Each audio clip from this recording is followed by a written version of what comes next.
Yeah, it's so powerful. And, you saw that with COVID. I mean, some people saw it as an opportunity and some people just decided to mourn the loss and, freeze for a few months. Well, that leads me to the next principle there, champ, is that the tactical trade-up. The second one that I want to show, and there are many others, we won't have time for all of them, but the tactical trade-up is critical. When you're a kid and your parent teaches you, hey, never give up. We all say it to kids, never give up, never give up, never give up. Well, that advice is more a liability than an asset if not explained perfectly and understood entirely. And let me demonstrate. So let's say that I were to go in the armbar situation from the guard that we just did, but instead when I create this angle and I catch him, he falls over, boom.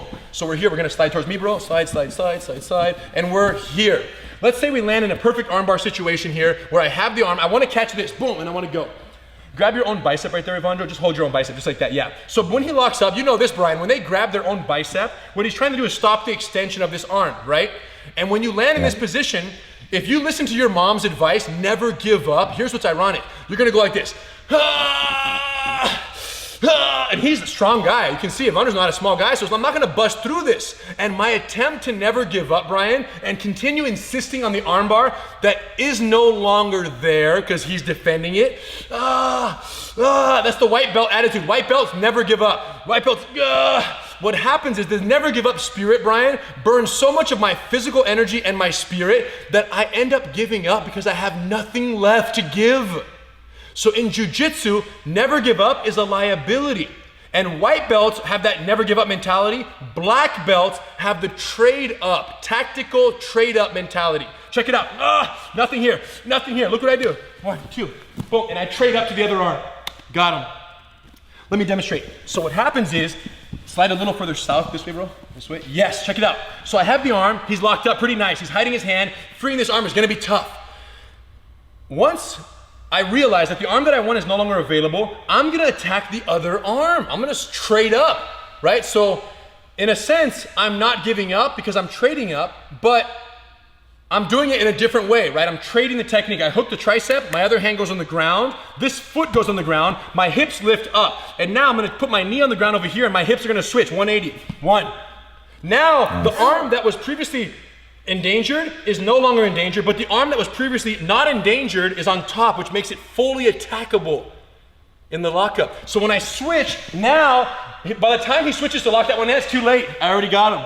That's one method. Another method, hold your bicep again on this side now. Look, another method of the exact same situation, if I'm here and I go, man, he's so strong, he's defending, is I get the other hand, I lift it up, I slip my head in, and now look, I break it right here. So in both cases, Brian, we're trading up. So I am not giving up, but I understand that the not give up mindset in the very simple sense is a liability, not an asset. Because if you don't give up, right, in jiu-jitsu, white belts give up, black belts trade up. Here's the wild part. Here's the kind of the easiest way to understand this. It boils down to strategy versus tactics. The strategy is the big picture idea. I want to submit Evandro. It could even be, I want to catch him in an arm lock. That's my objective. The tactic are the physical means and techniques that I use to do that. So while I won't give up on my strategy, my big picture objective, I will trade up on the tactics that are necessary and effective at helping me accomplish that strategy. So doesn't work, I'll switch very quickly. Whereas the white belt is sitting here like, no, mama said keep going, ripping, and then eventually they burn all their energy, and as a result they give up, and they go, man, it didn't work. I gotta get better at jiu-jitsu. No, you gotta get better at trading up instead of giving up. So this is the tactical trade up, and what's wild for me is right now with COVID, you won't believe what happened. I thought breaking my back was the worst thing that could happen as a jiu-jitsu instructor. But little did I realize, social distancing happened, Brian. People can't touch each other. Everything changed. The worst was not the worst. This is the worst thing to happen to jiu-jitsu since the beginning.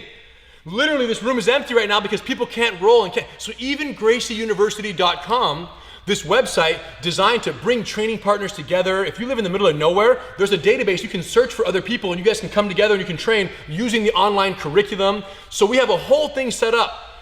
The problem is people can't touch each other.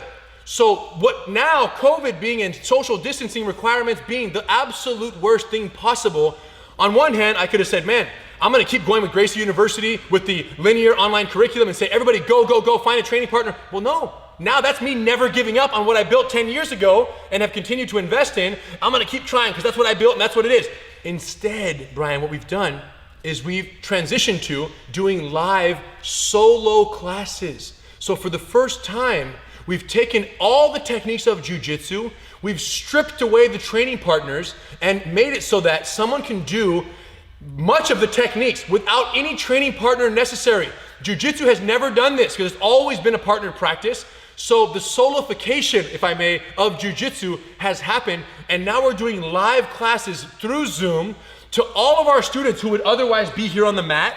We're doing live Zoom solo classes from home. So they log in, 6 o'clock tonight, we're there, I'm on camera, I can see all of them, they can see me, and we're doing jiu-jitsu, and we're putting them through the exercises and all the techniques that we can do without a training partner. Now what's wild is besides all the students here, once we saw that it was gonna be effective for our in-house students and it was working so well, we decided to open this solo, live, online, two-way video platform to students of ours all over the world. So not only did this help our own in-house 1,000+ students here in Torrance, brick and mortar students all over the world who don't have training partners, who train at other academies, other affiliations, who aren't even associated with Gracie University, are like, wow, I would love to join in. So now our school has grown during COVID because we've opened up a platform and allowed people to join us live from all over the world. They're tuning in from Lagos, Nigeria, Colombia, Guatemala, Egypt, everywhere you can imagine. People are tuning in, putting up an internet connection and doing solo jiu-jitsu. It's 6 p.m. here,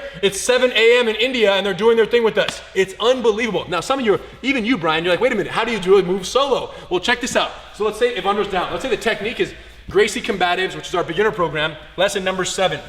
And I'm mounted on him. He puts his arms up. Let's say he's pushing his arms up, trying to push me off. Very common behavior.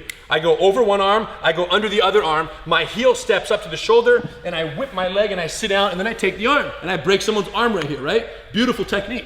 And you go, okay, that's cool, but now what? Well, then I show, after I teach the move with my partner, we step off, and imagine you're in your living room, you move your coffee table, you have your carpeted area, you don't even need anything special, no special equipment. I say, okay guys, everyone, on your knees, let's get ready. So we're here on our knees. Everyone, take your hands, put them on the ground, but use your fists to give you a little more elevation. Now take your fist and turn the steering wheel in the direction of your setup steps. Everyone, turn the wheel, step your foot up on the right side, open your knee. I wanna see the sole of your foot.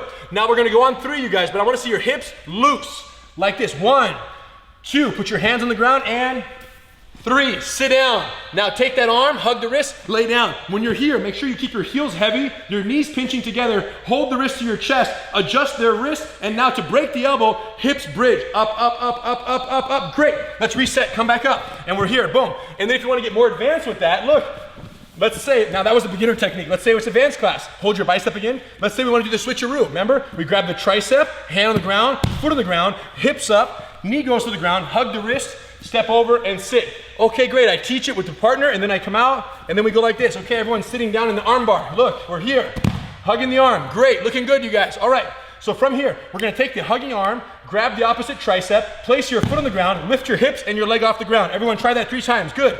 Balance, balance, beautiful. Now this knee is gonna replace this foot and my hips are gonna turn 180. So 1, hug the wrist, step the leg, and go. And Brian, what's crazy is when they do this solo, they're getting better at jiu-jitsu. And if you do that on both sides, 5, 10, 15 reps, when we get back to partnered practice, they're gonna be better at jiu-jitsu than when they left. Because we've never done so much solo mobility, breathing throughout the techniques, and really just investigating the actual movements and the mechanics of our joints without a partner. Once you can do it solo, doing it with the partner is no problem. So this is happening right now. It was a tactical trade-up. Yo, we can't do Gracie University, we can't do live classes. Guess what we can do? Zoom, two-way video, the whole world learning, practicing solo, so when we get back to action, they're better than they were before the quarantine.